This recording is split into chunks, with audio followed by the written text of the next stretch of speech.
na sana pagdado. So ayan, today is Sunday. Manonood kami ng movie guys. Kasama namin si Rosalie. So naami karon sa taxi para moadto mi sa Punan mall. Anyway guys, first time namin magpunta doon pero kaya nga hindi namin alam. Nagtaxi kami kasi mawala kami guys. Hindi namin talaga alam kung saan yun kasi first time ko yun I heard na na shopping mall.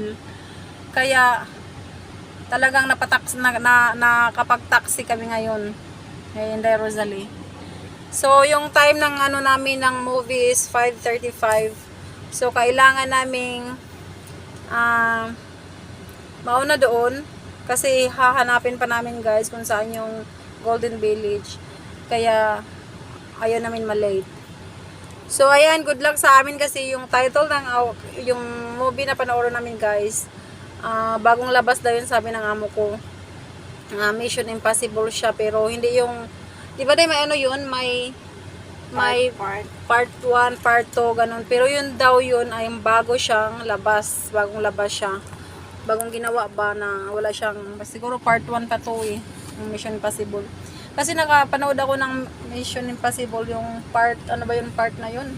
Matagal ng panahon, hindi ako nakapanood. So ngayon, instead na birthday ko guys, birthday ko. So yun, regalo ng amo ko yun, yung movie na yun. So, ang gusto niya, pag manood ako ng movie, may kasama akong kaibigan. Kaya, dalawa ang binok nila. Tapos si Rosalie ang in-invite ko. So, ayan. Maganda kasi, hilahin mo nga yung isa dahil masakit dahil. Hindi yung isa. Hindi, igit na mo yung green. Masakit. Yes, thank you. Thank you very much. So,